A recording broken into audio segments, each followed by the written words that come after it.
स्वागत है दोस्तों आपका अपने चैनल सुमित द फार्मासिस्ट में, जहां पाते हैं दवाइयों की संपूर्ण जानकारी। दोस्तों आज हम बात करेंगे महिलाओं के पीरियड्स को पोस्टपोन करने की समस्या को लेकर। कई बार ऐसा होता है कि महिलाओं को किसी फंक्शन में जाना है, शादी में जाना है, पार्टी में जाना है या फिर पूजा में शामिल होना है, तो उन दिनों में माहवारी आने का भी समय होता है।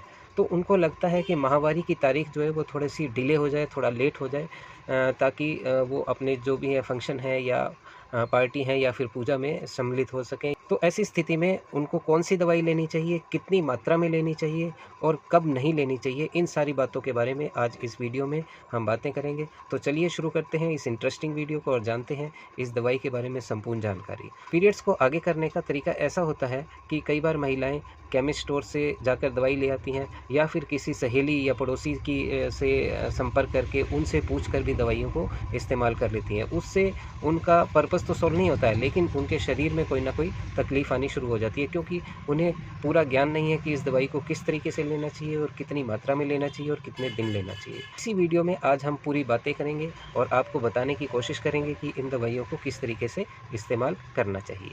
अगर आप पोस्टपोन करने के लिए दवाई लेना चाहती हैं तो उसमें टाइमिंग बहुत ज़रूरी है। अगर आप सही समय पर दवाई नहीं ले रही हैं तो आपका पर्पस सॉल्व नहीं होगा। और टाइमिंग कैसे कैलकुलेट करें? जैसे मान लीजिए कि आपको 1 तारीख को पीरियड आना है और आपका जो पीरियड साइकिल है वो 28 डेज़ का है, तो आपको कम से कम 3 दिन पहले इस दवाई को शुरू करना है और दिन में 3 बार इसको लेना है, सुबह, दोपहर और रात को सोते समय लेना है।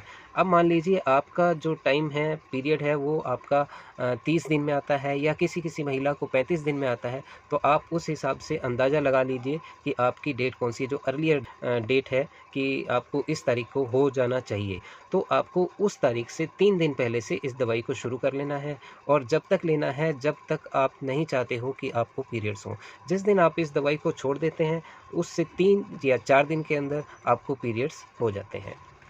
तो अब बात करते हैं कि इसमें कौन-कौन सी दवाइयाँ आप इस्तेमाल कर सकते हैं। तो इसमें 2 तरीके की दवाइयाँ हैं जो आप इस्तेमाल कर सकते हैं। पहली आती है नोरिथिस्ट्रोन टैबलेट, जो कि 5 मिलीग्राम, 10 मिलीग्राम और 15 मिलीग्राम की सस्टेन रिलीज़ टैबलेट में आती है। दूसरी आती है मेट्रोक्सीप्रोजेस्टेरोन टैबलेट, जो कि 10 मिलीग्राम में आती है। इसको दिन में 2 बार लिया जाता है, सुबह और शाम। नोरिथिस्ट्रोन टैबलेट की आप 5 मिलीग्राम की टैबलेट को दिन में 3 बार लें।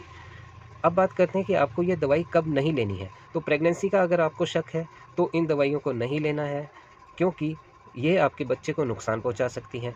नोरिथिस्ट्रोन टैबलेट आपको जब नहीं लेनी है, जब आपको किसी तरीके की थक्का जमने की शिकायत है, तो आपको इस दवाई को बिना डॉक्टर की सलाह के नहीं लेना है।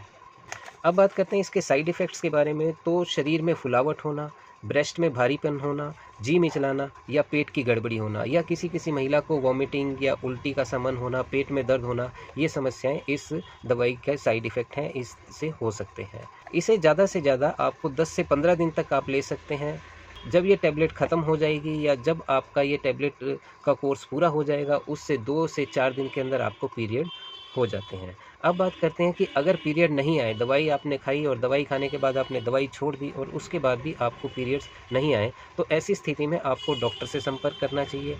हो सकता है दवाई लेने से पहले आपको प्रेगनेंसी हो, क्योंकि ये दवाई गर्भ निरोधक दवाई नहीं है। इसको गर्भ निरोधक दवाई के तौर पर इस्तेमाल नहीं कर सकते हैं। तो दोस्तों यही थी इन्फॉर्मेशन।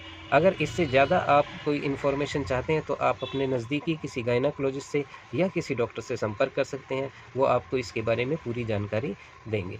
तो इस वीडियो में आपने जाना कि इस दवाई को कितनी मात्रा में लेनी है। सबसे पहले तो इस दवाई को 3 दिन पहले आपको इस्तेमाल करना शुरू करना है और दिन में 3 बार लेनी है। और कैसी कंडीशन में नहीं लेनी है? जब आपको प्रेगनेंसी हो तो आपको इस दवाई को नहीं लेना है, या खून के थक्के जमने की शिकायत है तो भी इस दवाई का इस्तेमाल नहीं करना है। तो दोस्तों यही थी आज की इन्फॉर्मेशन। अगर आपको ये इन्फॉर्मेशन अच्छी लगी हो तो लाइक करें, शेयर करें और सब्सक्राइब करें। साथ ही बेल आइकन ज़रूर दबा दें ताकि आने वाले हमारे जो नए टिप्स हैं उनकी जानकारी आपको मिलती रहे। धन्यवाद, नमस्कार, स्वस्थ रहिए, व्यस्त रहिए और आप अपना बहुत ध्यान रखिए।